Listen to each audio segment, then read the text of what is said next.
दोस्तों नमस्कार, मेरा नाम है अनूप आकाश वर्मा और आप देख रहे हैं द रिपोर्टर हिंदी। केरल विधानसभा चुनाव 2026 में यूडीएफ ने जीत दर्ज कर ली है और अब सवाल ये है कि कांग्रेस की ओर से केरल का अगला मुख्यमंत्री कौन होगा। मौजूदा परिस्थितियों में तीन नाम प्रमुख रूप से सामने हैं: केसी वेणुगोपाल, वीडी सतीशन और रमेश चेन्निथल्ला। लेकिन अगर कांग्रेस नेतृत्व, खासकर राहुल गांधी की राजनीतिक शैली और पिछले कुछ वर्षों की रणनीति को ध्यान से देखा जाए तो इस रेस में सबसे आगे वीडी सतीशन को माना जा रहा है, जबकि केसी वेणुगोपाल संगठनात्मक रूप से बेहद मजबूत होने के बावजूद कुछ कारणों से दूसरे स्थान पर दिखाई देते हैं, और रमेश चेन्निथल्ला अनुभव के बावजूद पुराने दौर के नेता की छवि से बाहर निकलने के लिए संघर्ष करते दिखते हैं। सबसे पहले ये समझना जरूरी है कि राहुल गांधी की राजनीति पिछले कुछ वर्षों में किस दिशा में गई। उन्होंने लगातार ऐसे नेताओं को आगे बढ़ाने की कोशिश की है जो अपेक्षाकृत युवा हों, जमीनी हों, आक्रामक विपक्ष की भूमिका निभा सकें और जिनकी सार्वजनिक छवि साफ सुथरी हो। कर्नाटक में सिद्धारमैया और डीके शिवकुमार के बीच संतुलन बनाने की रणनीति हो या फिर तेलंगाना में नए नेतृत्व को उभारना, राहुल गांधी हमेशा ऐसे चेहरे तलाशते हैं जो संगठन और जनता दोनों के बीच स्वीकार्य हो। केरलम में भी ये भूमिका सबसे ज्यादा वीडी सतीशन निभाते हुए दिखाई देते हैं। वीडी सतीशन को केरल कांग्रेस का नई पीढ़ी का चेहरा माना जाता है। विधानसभा में विपक्ष के नेता के तौर पर उन्होंने वाम मोर्चा सरकार के खिलाफ लगातार आक्रामक रुख अपनाया था। सिल्वर लाइन प्रोजेक्ट, भ्रष्टाचार, कानून व्यवस्था और प्रशासनिक फैसलों पर जिस तरह उन्होंने सरकार को घेरा, उससे उनकी छवि एक सक्रिय और ऊर्जावान नेता की बनी। सबसे महत्वपूर्ण बात यह है कि वो सिर्फ कांग्रेस कार्यकर्ताओं के बीच ही नहीं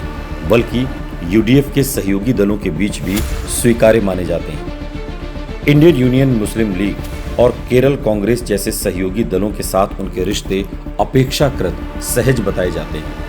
यही कारण है कि उनके समर्थक दावा करते हैं कि अगर कांग्रेस को स्थिर सरकार चलानी है तो वीडी सतीशन सबसे सुरक्षित विकल्प हो सकते हैं। राहुल गांधी के दृष्टिकोण से देखें तो सतीशन की सबसे बड़ी ताकत उनकी राजनीतिक भाषा है। वो आक्रामक भी हैं लेकिन टकराववादी नहीं, और यही शैली राहुल गांधी की मौजूदा राजनीति से मेल खाती है। भारत जोड़ो यात्रा के बाद कांग्रेस जिस सॉफ्ट लेकिन मजबूत विपक्ष की छवि बनाती हुई दिखी थी, उसमें सतीशन फिट बैठे थे, और अब जब यूडीएफ सरकार बनाने की पोजीशन में आ चुकी है तो उस वीडी सतीशन राहुल गांधी के पसंद हो सकते हैं। यही वजह है कि केरल कांग्रेस के भीतर युवा और मध्य पीढ़ी के नेताओं का बड़ा हिस्सा उनके साथ दिखाई देता है। अब बात केसी वेणुगोपाल की। वो संगठनात्मक दृष्टि से कांग्रेस के सबसे ताकतवर नेताओं में गिने जाते हैं। राहुल गांधी के बेहद करीबी माने जाते हैं और लंबे समय से पार्टी के राष्ट्रीय महासचिव के रूप में काम भी कर रहे हैं। दिल्ली में उनकी पकड़ मजबूत है, हाईकमान तक सीधी पहुंच है और वो रणनीतिक फैसलों में अहम भूमिका निभाते रहे हैं। यही कारण है कि मुख्यमंत्री पद की दौड़ में उन्हें कभी नजरअंदाज नहीं किया जा सकता। लेकिन उनकी सबसे बड़ी चुनौती यही है कि वो लंबे समय से राष्ट्रीय राजनीति में सक्रिय हैं और राज्य की जमीनी राजनीति से कुछ हद तक दूर दिखाई देते हैं। केरल की राजनीति बेहद स्थानीय और कैडर आधारित है। यहाँ केवल हाईकमान की पसंद होना पर्याप्त नहीं माना जाता।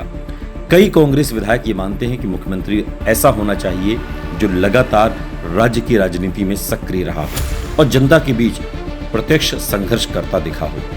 इसी वजह से वेणुगोपाल का नाम मजबूत होने के बावजूद स्वाभाविक जननेता की श्रेणी में कम दिखाई देता है। हालांकि राहुल गांधी के लिए केसी वेणुगोपाल का एक बड़ा फायदा यह है कि वो पूरी तरह भरोसेमंद है। कांग्रेस नेतृत्व को यह भरोसा है कि अगर वो मुख्यमंत्री बनते हैं तो दिल्ली और तिरुवनंतपुरम के बीच समन्वय बेहतर रहेगा। लेकिन सवाल यह है कि क्या कांग्रेस इस समय केरल में प्रशासनिक स्थिरता से ज्यादा राजनीतिक ऊर्जा वाला चेहरा चाहती है? अगर जवाब हाँ है तो वीडी सतीशन आगे निकलते दिखाई देते हैं। तीसरे दावेदार रमेश चेन्निथल्ला हैं। उनका अनुभव बहुत लंबा है। वो संगठन और सरकार दोनों में काम कर चुके हैं और कांग्रेस के पारंपरिक ढांचे में उनकी मजबूत पकड़ रही है। लेकिन उनकी सबसे बड़ी समस्या ये है कि कांग्रेस का एक बड़ा वर्ग अब उन्हें पुराने नेतृत्व का हिस्सा मानता है। राहुल गांधी पिछले कुछ वर्षों में पार्टी में पीढ़ीगत बदलाव की बात करते रहे हैं। ऐसे में चेन्नीथल्ला की दावेदारी नैतिक और अनुभवजन्य रूप से होने के बावजूद भी, मजबूत होने के बावजूद भी राजनीतिक रूप से थोड़ी कमजोर पड़ जाती है। हालांकि अगर कांग्रेस नेतृत्व किसी समझौते के फॉर्मूले की ओर जाता है जहां वरिष्ठता और अनुभव को प्राथमिकता दी जाए, तो चेन्नीथल्ला अचानक मजबूत विकल्प बन सकते हैं। एक और महत्वपूर्ण पहलू यह है कि केरल में कांग्रेस केवल मुख्यमंत्री नहीं चुन रही, बल्कि 2029 लोकसभा चुनावों के लिए भी अपना राजनीतिक चेहरा तय कर रही है। राहुल गांधी खुद वायनाड से चुनाव लड़ चुके हैं और केरल कांग्रेस को राष्ट्रीय राजनीति में बेहद अहम मानते हैं। इसलिए वो ऐसा नेता चुनना चाहेंगे जो न सिर्फ राज्य में लोकप्रिय हो, बल्कि राष्ट्रीय स्तर पर कांग्रेस की नई राजनीति का प्रतिनिधित्व भी कर सके। इस पैमाने पर देखें तो वी डी सतीशन की प्रोफाइल सबसे ज्यादा उपयुक्त लगती है। राजनीतिक संकेत भी इसी दिशा में जाते दिख रहे हैं। पार्टी के भीतर जो आक्रामकता और बदलाव की मांग है, वो वी डी सतीशन के पक्ष में माहौल बनाती है। सहयोगी दलों का समर्थन भी उनके लिए प्लस पॉइंट माना जा रहा है। वहीं वेणुगोपाल के पास संगठनात्मक ताकत और हाई कमान का भरोसा है, लेकिन उनकी राज्य स्तरीय सक्रियता पर सवाल उठते हैं।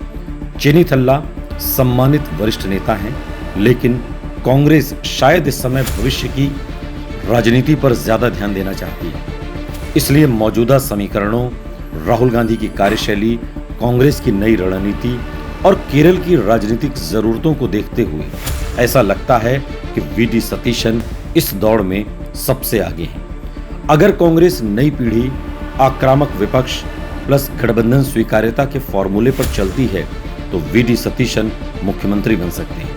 लेकिन अगर हाई कमान संगठनात्मक नियंत्रण और भरोसे को प्राथमिकता देता है, तो के सी वेणुगोपाल अंतिम क्षणों में बाजी मार सकते हैं। फिलहाल राजनीतिक हवा वी डी सतीशन के पक्ष में थोड़ी ज्यादा दिखाई देती है।